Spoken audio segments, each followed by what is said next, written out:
Welcome to क्रेस्को students. आज हमारा first chapter है सर्कल्स। हम सर्कल्स के एलएक्यूज पढ़ेंगे। ओके, सो आपको आपका फर्स्ट क्वेश्चन इधर दिख रहा होगा।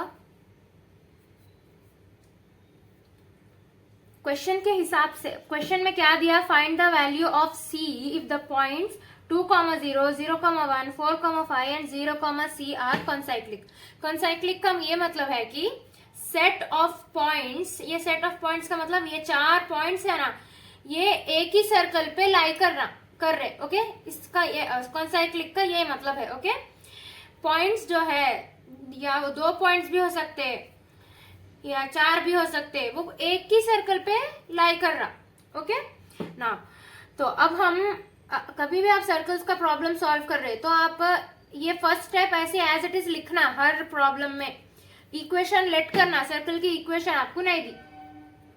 ओके, सो गिवन पॉइंट्स क्या थे वो लिख लिए हम। अब क्या करना, इक्वेशन 1 पासिंग थ्रू 2, 0।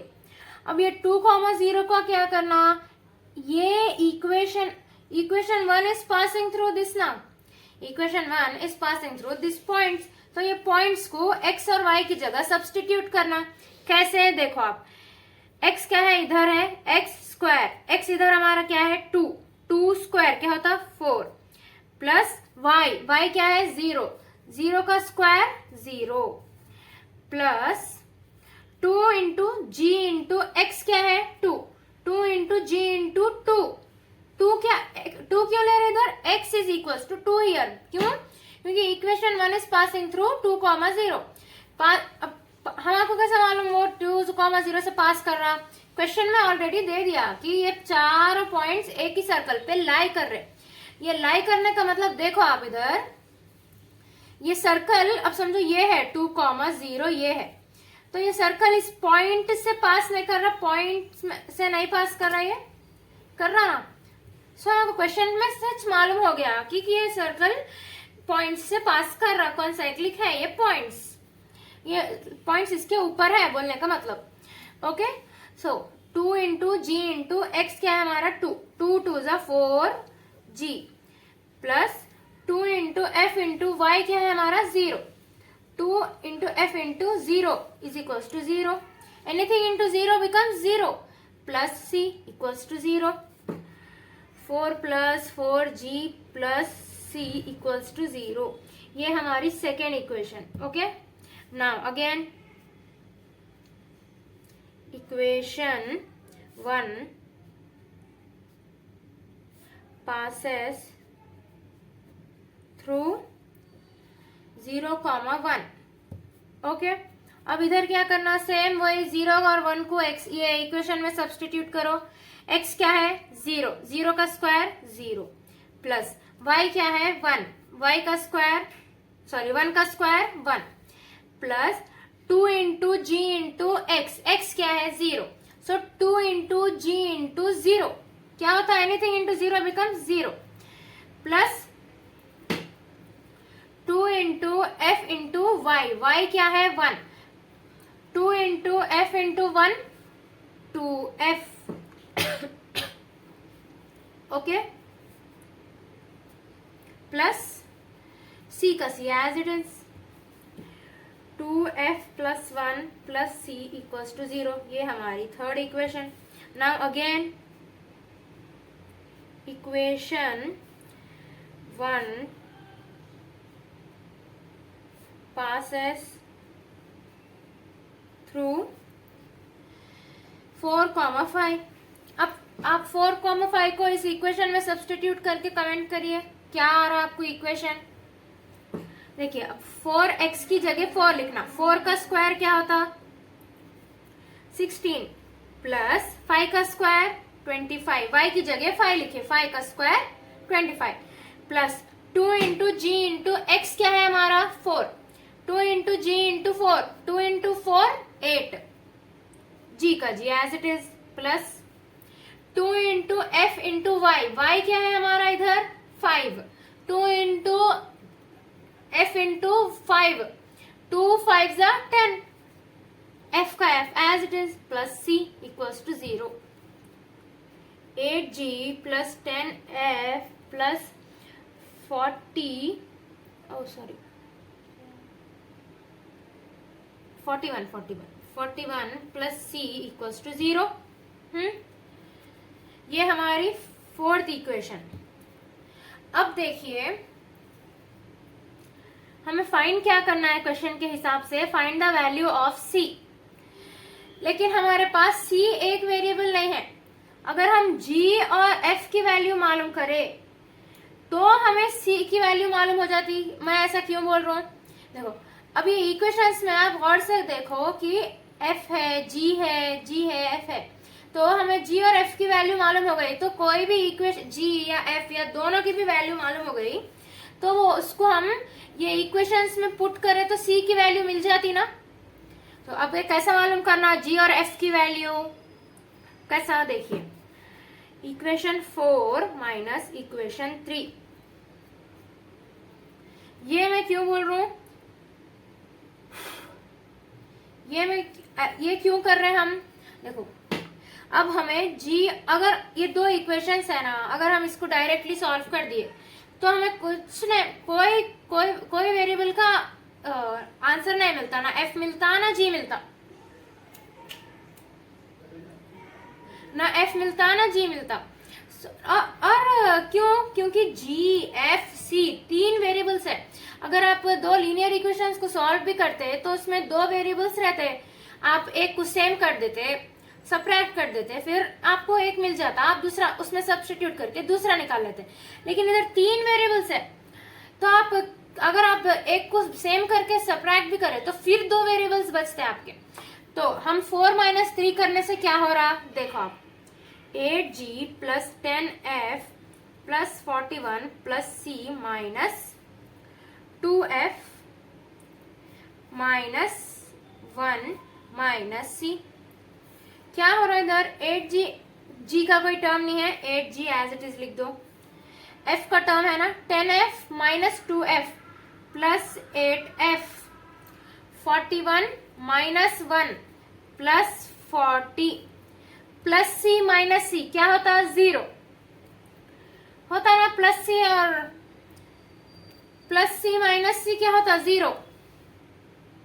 सो c का टर्म हट गया, हमें c फाइंड करना है, सही बात है, लेकिन अब c का टर्म हट गया, हमको अब इससे g और f मालूम हो जाता। कैसा, अब आगे और एक बार हम 2 माइनस 3 करते, उसमें से भी c हटाते तो g, वो भी एक इक्वेशन बनती है ऐसे ही g और f के जैसी, तो उससे जी एफ मालूम हो जाता। फिर वो जी और एफ की वैल्यू हम इसमें सब्स्टिट्यूट करके सी की वैल्यू निकाल सकते हैं। देखो अब g plus F plus 10 equals to 55 0। ये क्या हुआ, ये देखो ये एक इक्वेशन है ना, ये पूरी इक्वेशन 2 के टेबल से डिवाइड हो रही, पूरी इक्वेशन डिवाइड होना, सिर्फ एक नंबर नहीं होना, पूरी इक्वेशन 2 के टेबल से डिवाइड हो रही। अगर हम थोड़ा और गौर से देखें तो ये पूरा 8 के टेबल से भी डिवाइड हो रहा है, 8 1 8, 8 1 8, 8 5 40। तो हम वो डिवाइड कर लिए किससे, 8 से, 8 by 8 1, 8 by 8 1, 40 by 8 5, ऐसा। नाउ 2 माइनस 3,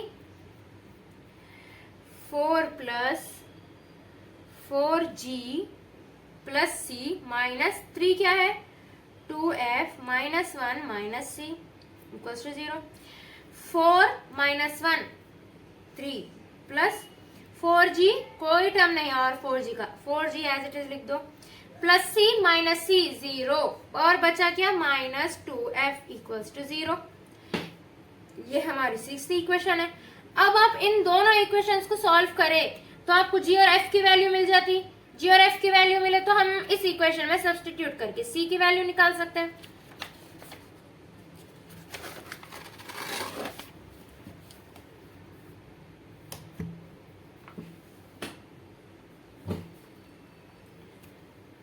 नाउ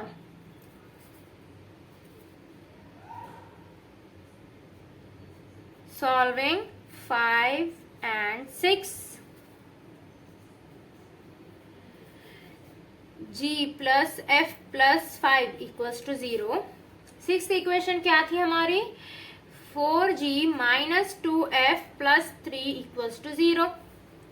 अब देखो, अब ये सॉल्व करने के लिए हम कुछ सब्ट्रैक्ट, एक वेरिएबल को एलिमिनेट कर दिए, पूरा माइनस कर दिए, तो एक की वैल्यू मिल सकती ना। अगर समझो f इधर नहीं होता तो हम g plus 4g equals to 5g, 5 plus 3 8 ऐसा करके g फाइंड कर लेते थे।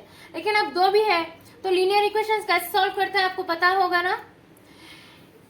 इन 2 वेरिएबल्स में से किसी एक वेरिएबल को नीचे वाले वेरिएबल के जैसा सेम बनाना। कैसा, अब देखो, अब अगर हम टू एफ को सेम बनाएंगे, क्यों, 2 वेरिएबल्स है, एक के साथ 4 है, एक के साथ 2 है। सबसे छोटा नंबर वेरिएबल में से, 2 वेरिएबल्स में से सबसे छोटा नंबर किसके साथ है, हम वो वेरिएबल को सेम बनाना, क्योंकि इजी रहता। अब कैसा बना रहा हूं मैं सेम, आप देखो, इस 2 को इस पूरे इक्वेशन से मल्टीप्लाई कर दो आप। 2g प्लस 2f प्लस 2 5 10, इस पूरी इक्वेशन को इसके 1 से मल्टीप्लाई करो। 1 into 4 4g minus 1 into 2f minus 2f, 1 into 3 3। हाँ, अब ये दोनों सेम हो गए। हाँ, जनरली तो हम साइंस चेंज कर देते, लेकिन इधर क्या है देखो, ऑलरेडी साइंस है प्लस माइनस सेम, पहले तो ये दोनों सेम है, प्लस माइनस है, तो f माइनस एलिमिनेट हो जा रहा है इधर डायरेक्टली, हमें साइंस चेंज करने की जरूरत नहीं है। तो इधर भी प्लस 4 है, इधर भी प्लस 2 है, 4 प्लस 2 कितना होता है 6g, ये तो सेम है, प्लस माइनस ये 0 हो जाता। 10 plus 3 13 equals to 0, 6g equals to minus 13, g equals to minus 13 by 6, है ना। देखो ये प्लस में था, प्लस 13 था, ये इज इक्वल्स टू इधर जाके माइनस 13 हो गया, माइनस 13 बाई 6। नाउ अब हमें g की वैल्यू मिली, अब हमें f की वैल्यू निकालना है। Okay, in equation 5 minus 13 by 6 plus f plus 5 equals to 0।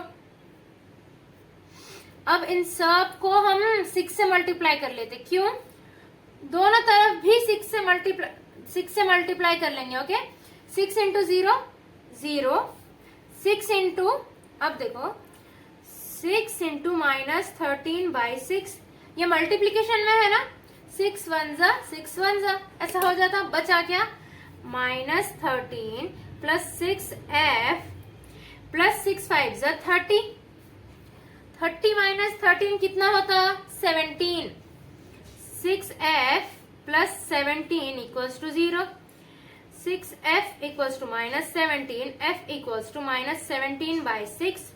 अब हमें g और f की दोनों की वैल्यू मिल गई। अब हम इसको किस में सब्स्टिट्यूट करेंगे, put g value in 3,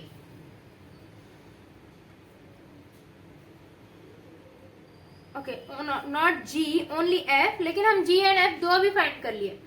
okay, आपको करना पड़ेगा। ओके, इक्वेशंस पीछे ऐसे भी है कि सिर्फ g या सिर्फ f फाइंड करने से भी मिल जा रहा है c का आंसर, लेकिन आप फिर भी आपको मार्क्स होना है तो आपको g और f दो भी फाइंड करना। Okay, so put f value in 3। Now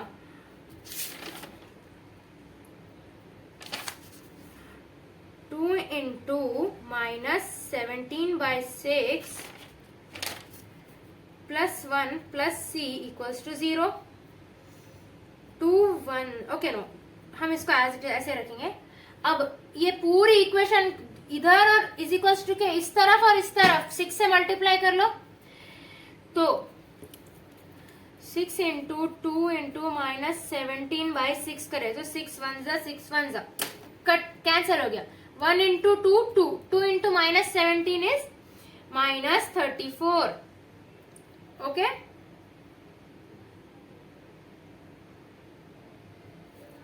plus 6 1 जा 6 plus 6c equals to 0। Okay, 34 minus 6 sorry 6 minus 34 कितना होता, minus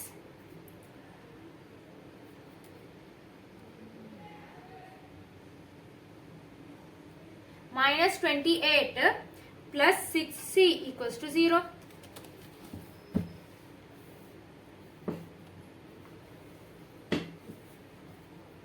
-28 plus 6c equals to 0। Okay, हाँ ये माइनस क्यों आया, -34 प्लस 6 था हमारे पास, बड़े नंबर की साइन क्या थी, माइनस, इधर माइनस लगा दिए। 34 माइनस 6 कितना होता, 28। Now 6c equals to 28 is equals to, इधर माइनस में था, इधर गया तो प्लस हो गया। c इक्वल्स टू 28 बाई 6, 2 3 जा 6, 2 1 जा 2, 2 4 जा 8, 14 बाई 3।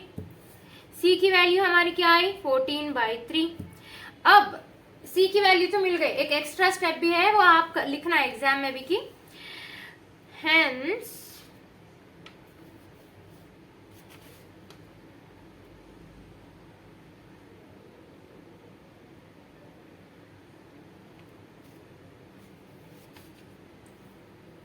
हाँ क्या है आपका, put g, f, c values in 1 equation 1, x square plus Y square plus 2 into minus g की वैल्यू क्या थी, -13 by 6 into x plus 2 into -17 by 6 into y plus c की वैल्यू क्या आई, 14 बाई 3 इक्वल्स टू 0।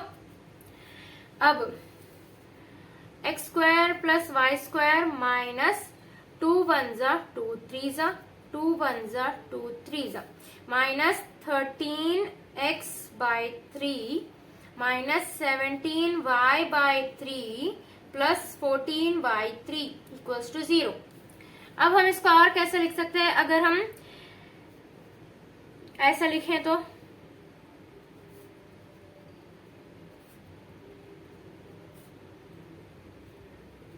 3 से multiply कर दिए हम, 3 into X square plus 3 into Y square, तो हम ये कॉमन ले लिए।